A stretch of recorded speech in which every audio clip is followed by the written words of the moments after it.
कथा आज राजऋषि परीक्षित को सदगति प्रदान करेगी। अपनी कथा में चलें। कल आपने बड़ा सुंदर और भगवान की लीला का व्याख्यान सुना था। कल आपने कालिया नाम की कथा सुनी। भगवान ने किस प्रकार कालिया को नाम कर और रमणदीप पहुंचाया। आज सप्तम दिवस की कथा में चलें। श्री सुखदेव जी महाराज कहते हैं, परीक्षित, जब कंस ने भगवान कन्हैया श्याम सुंदर की कीर्ति को सुना, ध्यान है, जब कंस ने भगवान कन्हैया श्याम सुंदर की कीर्ति को सुना, कौन? दूरेसी श्रुत्वा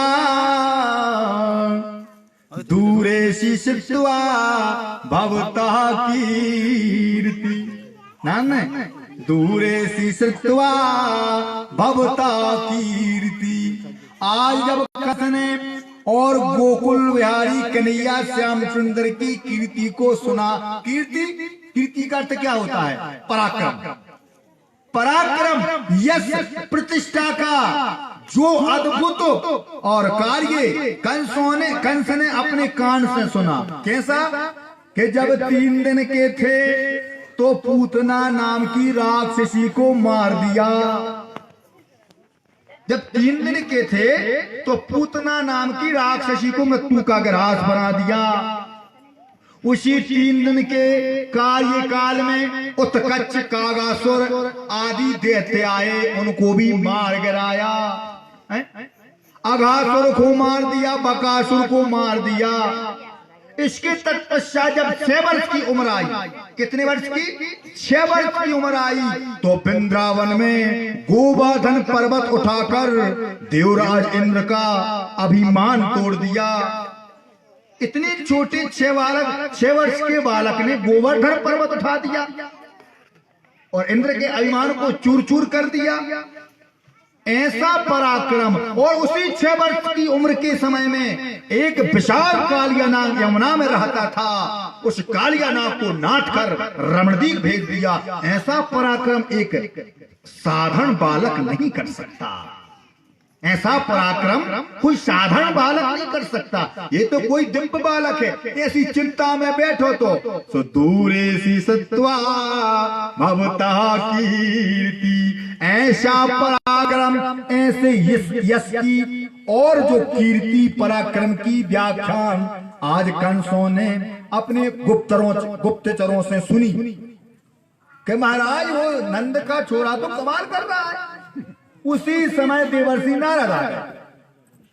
सो नारद ने कंस से कहा कि कंसराज, भोजराज, चिंता में क्या बैठे, क्या होगा? कि महाराज कुछ नहीं। कहीं महाराज कुछ ना कुछ तो है।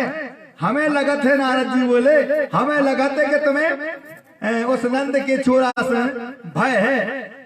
कहीं सुनो कंस, आज हम तुम्हें सत्य बात बता रहे। कहीं जो तुम नंद के छोरा की कीर्ति सुन रहे हो, यश की प्रतिष्ठा की, हाँ, तो जो नंद को लड़का नो आई, नंद को छोरा नो आई, और अरे वही देवकी के 8वें गर्भ से होने वाला बालक आए। अच्छा, यहाँ और जो वसुदेव ने तुम्हें लाकर कन्या दी थी, हाँ, और वसुदेव की कन्या नो आई, और बातो नंद की ही पुत्री आए, यशोदा की पुत्री आए। और जितने भी जी यदुवंशी हैं वृंदावन में, जितने भी जी यदुवंशी हैं, सारे समस्त यदुवंशी देवता बन के प्रकट हुए तुम्हें मारने के लिए। ऐसी जो शिक्षा का पाठ देवर्षि नारद ने कंस को पढ़ाओ, सो क्रोध आ गया, तलवार निकाल ली और जो देवकी और वसुदेव को मारने के लिए अवगत हुआ। तो अब यहाँ नारद जी ने कहा कि देखो कंस, अब तुम्हें देवकी और वसुदेव को मारने में कुछ नहीं मिलेगा। हाँ, यदि तुम्हें मारना है तो शत्रु को वध करो। जा भी बात ठीक कही। तो ये कंस ने गया अपने राज दरबार में, और जब अपने जो सैनिक थे, चाणूर, शल, तोशल, मुश्रिक, इन आदि अपने महान और सैनिकों को जब बात सुनाई, तो उन समस्त सैनिकों ने कहा कि महाराज, आज आपके मुखमंडल पे चेहरा पर बड़ी अशांति सी झलक रही, क्या बात है? सो नारद जी की कही हुई बात है, सुना दें कि आज नारद जी ने हमें बताया है कि ये नंद का छोरा है, नंद का नहीं है, और वसुदेव का और देव का पुत्र है, 8वां गर्भ है, ये हमें मारने के लिए आया है। ऐसी बातें बताई तो कि महाराज बताओ क्या करने हैं कि अपन को शीघ्रता के साथ उस बालक का वध करना चाहिए। तो कहा महाराज कैसे करना चाहिए कि पहले तो सुंदर अखाड़े को आयोजन करो, अखाड़े को आयोजन करो, जितने भी और महा बलशाली मल्ल युद्ध करने वाले पहलवान हैं उन सबको बुलाओ उस अखाड़े में, समस्त जनता को बुलाओ ताकि वह मल्ल युद्ध अपनी आंखों से देख सकें और उसी में धनुष यज्ञ करो। अब ध्यान देना, धनुष यज्ञ क्यों किया कंस ने, यही परीक्षित ने प्रश्न पूछा सुखदेव जी महाराज से कि महाराज धनुष यज्ञ करने की क्या आवश्यकता पड़ी कंस को, जब मल्ल तुम्हें मारने का प्रयोजन रच रहा था तो धनुष यज्ञ करने की आवश्यकता क्यों आन पड़ी। तो सुखदेव जी कहते हैं परीक्षित उसका कारण था कि क्या कि ये कंस जब जवान पर अग्रसर हो रहा था, जवान अवस्था पर जा रहा था, तो उसी समय दिग्विजय को निकला तो ये मंदराचल पर्वत पर पहुंचा और उस मंदराचल पर्वत पर भगवान परशुराम तप कर रहे थे। तो इसने मंदराचल पर्वत को गेंद की भांति उठा दिया, उस पर तप कर रहे परशुराम की तपस्या टूट गई और ये पर्वत के शिखर पर पहुंचा और सामने परशुराम को देखा। परशुराम जी महाराज क्रोध में आगी हो रहे थे। इसने मन में विचार किया कि अब मेरी मृत्यु निश्चित है, सो जाकर उन परशुराम के चरणों में साष्टांग हो गया कि महाराज क्षमा कर दे, मुझे ये मालूम नहीं था, मुझे ये ज्ञात नहीं था कि इस शिखर पर आप तप कर रहे हो, अर्थात हमें क्षमा करो। भैया ब्राह्मण थे, ब्राह्मण की जो तो गुण आए, ब्राह्मण की जो तो गुण आए। ब्राह्मण को यदि थोड़ी बात पर क्रोधा है और यदि आपने तनक झुक के और उनके दंडवत प्रणाम कर ले तो पूरा क्रोध पानी होगा। जब तो तुम्हें गुण बता रहा ब्राह्मणों को मनाने हो। अरे ध्यान देना, ब्राह्मणों को 101 लेकर 1000 देकर 2000 देकर आप नहीं मना सकते। अरे ब्राह्मणों को मनाने का बिल्कुल सरल तरीका है, उनके चरणों में दंडवत प्रणाम कर लो, इतने में खुश आनंद रहो, खुशी रहो, ये बताया है। तो क्रोध को शांत कर दिया, कहा कंस तूने जो अपराध किया है क्षमा करने योग्य तो नहीं है, किंतु तूने जो मंदराचल पर्वत को गेंद की भांति उठा दिया है, इस कार्य से मैं अति प्रसन्न हूं, अति प्रसन्न हूं। अच्छा, तो कहा लो ये धनुष लो कि महाराज क्या करना है, इसको चढ़ा, इसको चढ़ा। तो ये ने वो धनुष चढ़ाओ और एक बार नहीं 100 बार। दृश्य देखकर परशुराम भी आश्चर्य में रह गए कि बताओ इतना विशाल धनुष को चढ़ाने में एक से एक महाबली का और पसीना छूट जाया करता था, आज इसने इस धनुष को चढ़ा दिया। तो कही लो धनुष, कंस क्या है, धनुष ले जाओ और याद रखना जो इस धनुष का खंडन कर देगा वही तेरे मारने वाले बनेगा। तो इसने विचार किया कि आज परशुराम की जब बात सत्य हो जाए, यदि वो राजकुमार, यदि देवकी का वह पुत्र आया है और यदि मेरा मारने वाला होगा तो धनुष का खंडन कर देगा और धनुष को जो तोड़ है तो अपने महाबलियों से मरवा देगा। इस प्रकार से धनुष रखा। अच्छा, हमारे शास्त्र में 3 धनुष की कथा आई, 3 धनुष। नंबर 1 सारंग, सारंग धनुष ये किसके हाथ में था। नंबर 2 गांडीव, ये किसके हाथ में था। नंबर 3 पिनाक। ये 3 धनुष की कथा है हमारे शास्त्रों में। अब इस कथा का सारा वर्णन तुम्हें द्विभागवत में मिलेगा कि धनुष कहां से आया, कैसा बना और भगवान राम को ही सारंग धनुष क्यों दिया गया, भगवान राम को सारंग धनुष क्यों दिया गया और अर्जुन को गांडीव धनुष क्यों दिया गया और पिनाक धनुष राजा जनक के पास कैसे आ गया। ये राजा जनक के पास पिनाक धनुष नहीं था, पर राजा जनक के पास कहां से आ गया। ये सारी कथा आपको देवी भागवत में मिलेगी। सारंग धनुष अर्थात राम के पास इसलिए था कि राम का चरित्र सर्वोपरि था, जिसका चरित्र सुंदर हो, जिसकी मर्यादा सुंदर हो, जिसका जीवन में एक वाक एक ही वाण और पत्नी तो केवल सीता। जिसके ऐसे सिद्धांत हो, जो मर्यादा पूर्ण पुरुषोत्तम हो, तो साक्षात प्रभु परमात्मा हो, उसको ये धनुष दिया गया राम को। अब गांडीव अर्जुन को ही क्यों दिया गया?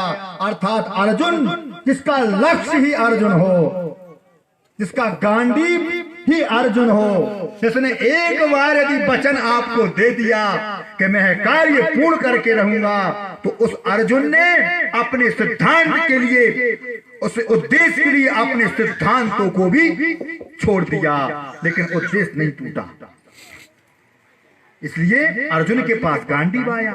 और पिनाक राजा जनक के क्यों आया?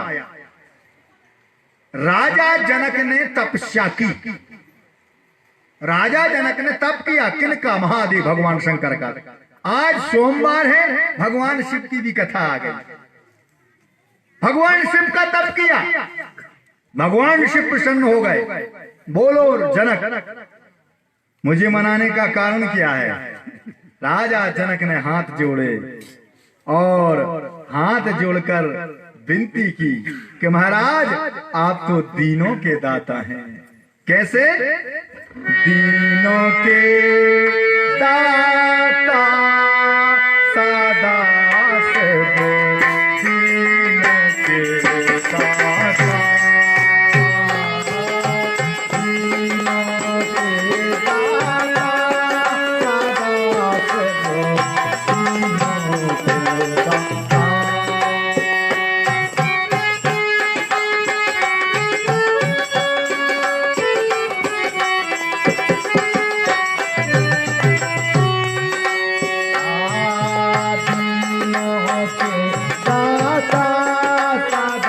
सब दीनों के दाता।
यदि मेरे तप पर प्रसन्न हो तो मेरी इच्छा मत अनुसार वरदान प्राप्त करो।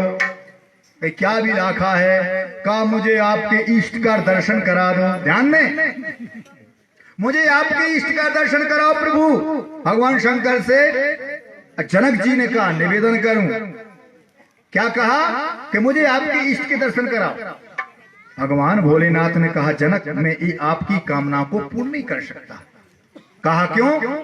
कहा जनक ये धर्म सिद्धांत है। भगवान भोलेनाथ ने कहा ये धर्म सिद्धांत है कि प्रत्येक व्यक्ति को अपने इष्ट को हृदय में छिपाकर रखना चाहिए। निवेदन करूं, आज आपके बीच में एक बात रखूं, आप इतना भजन कर रहे हो, इतनी पूजा पाठ कर रहे हो, इतना जल चढ़ा रहे हो या चढ़ा रही हो, उसका फल क्यों प्राप्त नहीं हो रहा आपके लिए? कहीं ना कहीं आप त्रुटि करते हैं, कहीं ना कोई कमी करते हैं। यदि आपको कोई डॉक्टर आपकी इलाज के दौरान कोई टेबलेट खाने के लिए दे और उस टेबलेट को सेवन करने की विधि आपको पता नहीं है, तो उसका लाभ आपको नहीं मिलेगा, है कि नहीं भाई? यदि डॉक्टर ने आपको अरे मलेरिया की दवा दी खाने के लिए और डॉक्टर ने कहा कि ये दवाई दूध के साथ लेना है, और वो दवा यदि आप जल के साथ लोगे तो वह दवा नुकसान कर जाएगी, है कि नहीं? इसी प्रकार हम पूजा पाठ करते हैं, उसका फल नहीं मिलता, अर्थात कोई ना कोई कमी है। तो उसकी कमी ये है कि आपका इष्ट आपने नहीं बनाया, आपने अपना इष्ट नहीं बनाया। निवेदन करूं, जिसका इष्ट नहीं होता, जिसका गुरु नहीं होता, उसको सफलता नहीं मिलती। इष्ट बनाओ, इष्ट नहीं बनाओगे तो फिर आपको कल्याण होने वाला नहीं है। अब आप कहोगे महाराज इष्ट कैसा? इष्ट ऐसा जिसे ईश्वर में सबसे ज्यादा आपको आस्था हो। ध्यान देना, प्रत्येक व्यक्ति को एक ना एक देवता पसंद होता है। किसी को भगवान शंकर का भजन अच्छा लगता है, किसी को भगवान श्री राम का भजन अच्छा लगता है, किसी को श्री कृष्ण भगवान का भजन अच्छा लगता है, किसी को हनुमान जी को, किसी को दुर्गा को। निवेदन करूं, जिसको सबसे ज्यादा प्रेम आप अपने मन से करते हो वो तुम्हारा इष्ट है, तो वही को भजो सबसे ज्यादा, सबसे ज्यादा उसी को भजना चाहिए, तो वह इष्ट है। और एक बात, हमेशा अपने इष्ट को छिपा के रखो, बखान मत करो कि महाराज हम सबसे ज्यादा प्रेम हनुमान जी से करते हैं। आपने यदि अपने इष्ट का बखान कर दिया, आपका फल चला गया। इसलिए उसको ऐसे छिपा कर रखो जैसे हमारे सियावरदास जी महाराज छिपा कर रखते थे। हमारे सियावरदास जी महाराज, हमारे सदगुरु सियावरदास जी महाराज का कोई नाम बता दे, कहाँ के हैं, कैसे हैं, कहाँ से आए हैं, कोई नहीं बता सकता। इनकी उम्र का कोई भी पता नहीं लगा सकता। ये कितने साल के थे, कहाँ से आए, क्या त्रेता युग के थे, क्या द्वापर युग के थे, क्या सतयुग के थे, ये किसी को मालूम नहीं पड़ा कि सियावरदास कहाँ कैसे आए। इनका नाम भी और कोई नहीं बता सकता, न इनकी जात बता सकता है। हाँ, लेकिन जो विद्वान थे जिन्होंने इनका दर्शन किया है, उन्होंने इनके यज्ञोपवीत से ज्ञान लगा लिया था कि ब्राह्मण है। यज्ञोपवीत, जो ब्राह्मण की यज्ञोपवीत की गांठ होती है वो अलग होती है, क्षत्रिय की अलग होती है, वैश्य की अलग होती है। तो इनकी गांठ से अंदाज लगा लिया कि ये ब्राह्मण है, किंतु इनका नाम किसी ने नहीं पता लगा पाया। क्यों?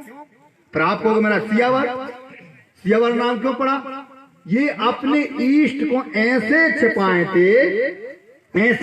थे कि जब इनसे जय सिया राम कहा जाए तो जी बोलते जय रघुनाथ। इनसे कहा गुरुजी राम राम, जय अयोध्या नाथ, बार बार जय सियावर की, जय सियावर की। सियावर नाम इनके मुंह पर रखा हुआ था, रटा हुआ था, ऐसे नाम पड़ गया सियावर। इनको नाम सियावर में वृंदावन बिहारी लाल की जय। ऐसे इन्होंने अपने इष्ट को छिपा कर रखा था। ऐसे ही भगवान शंकर ने राजा जनक से कहा कि मैं अपने इष्ट का और आपको नहीं बता सकता कि मेरे इष्ट कौन है। तो कहा महाराज मैंने तो तप इसलिए ही किया था कि मुझे आपके इष्ट के दर्शन हो सके, उनका नाम पता चले। तो भगवान शंकर ने कहा यदि तुमने इस उद्देश्य से तप किया था तो मैं तुम्हारा इस तप का निराकरण बताता हूँ कि क्या है। कि ये ले जाओ पिनाक, एक पिनाक धनुष ले जाओ, और जब ये पिनाक धनुष तुम रखोगे अपनी सभा में, और जो इस पिनाक धनुष का खंडन कर देगा समझ लेना वही मेरा ईश्वर है, वही मेरा इष्ट है। सो राजा जनक ने उस धनुष को रखा था कि ताकि महादेव का पता चल सके कौन है। तो भगवान राम ने जो खंडन किया मालूम पड़ गया कि भगवान शंकर के इष्ट हैं। तो हमारे कथाओं में 3 धनुष आए, एक सारंग, एक पिनाक और एक गांडीव। तो इस धनुष को रखा कंस ने, और अब इसने विचार किया कि चलो अक्रूर जी से कहो कि अक्रूर जी जाएं और कन्हैया को और बलराम को शीघ्रता के साथ लेके मथुरा आए। इसने अक्रूर जी को मनाया। अक्रूर जी को मनाने के बाद अब अक्रूर जी ने अपना रथ तैयार किया, अपना रथ तैयार किया और वृंदावन पहुंचे, और वृंदावन पहुंचकर नंदराज जी से मिले, भोजन साजन किया और अपनी मथुरा की सारी बातों का व्याख्यान किया। नंद बाबा ने पूछा, अक्रूर जी आज अचानक ऐसे अवसर पर आपका आगमन किस प्रकार हुआ, किस प्रकार हुआ? तो अक्रूर जी बोले कि हे नंदराय जी, भोजराज कंस ने एक अखाड़े का आयोजन किया है, अर्थात और धनुष यज्ञ भी किया है, और उसने हमें पहुंचाया है कि तुम किसी भी युवती के साथ उस नंद के छोरा कन्हैया को और बलराम को शीघ्रता के साथ मथुरा लेके आओ। और उसने साथ साथ ये कहा है कि समस्त यदुवंशियों से बोल देना, नंद बाबा आदियों से बोल देना कि सालाना कर शीघ्र भर दें। इस प्रकार से आया हूं। तो वहां पर श्री सुखदेव जी महाराज कहते हैं, परीक्षित अक्रूर जी ने रथ पे बैठा लो और कन्हैया को मथुरा ले आने लगे। तो गोपिकाओं ने वो रथ घेर लो, वो रथ घेर लो कि कन्हैया कहाँ जा रहे, इतनी शीघ्रता से तुम जा कहाँ रहे? भगवान कन्हैया श्याम सुंदर ने कहा, है जी मैं मथुरा जा रहा हूं। क्यों? कहा आवश्यक कार्य आ चुका है। तो कब आया हो? शीघ्रता के साथ मथुरा का कार्य निपटा के हम वृंदावन शीघ्रता से लौट आए हैं। कहीं कन्हैया तुम्हारी बातों पे हमें भरोसा नहीं है, तुम झूठे हो, सही सही बताओ आहो कि नहीं आहो? एक गोपी बोली कि देखो सखी, हमने कही थी कि जो कन्हैया बड़ो झूठो है, ये की बात में बिल्कुल नहीं आई हो, ये की बातें जी मीठी मीठी अपन सबको बड़ी परेशान करत है। और कहा इसके सारे वादे सारे नाते झूठे हैं, ये की एक बात सच्ची नहीं है। 100 बातें कहें जब एक सत्य मानो, गोपियां कह रही हैं जब 100 बातें करे जो जब एक सत्य मानो, एक वादे भी झूठे, एक रिश्ते भी झूठे, झूठे हैं तेरे वादे,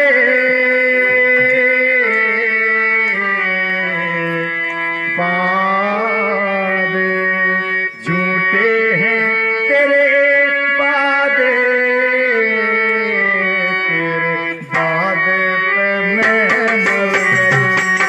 गई, तेरे वादे पे मैं मर गई, झूठे हैं तेरे वादे, वादे पे मैं मर गई, ओ तेरे वादे पे मैं मर गई। झूठे हैं तेरे वादे, झूठे हैं तेरे वादे, तेरे वादे पे मैं मर गई हो।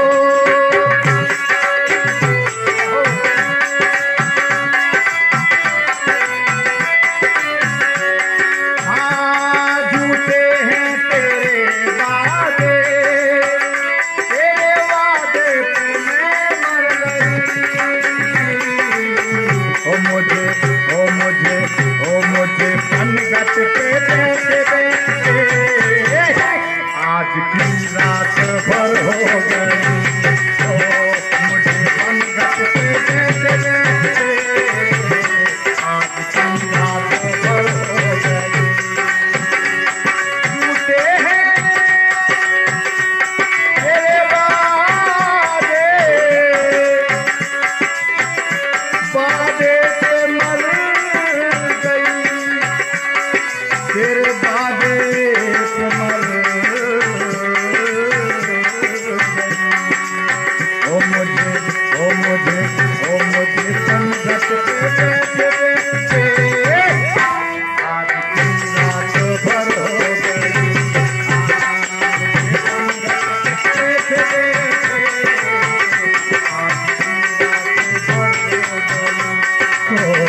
आज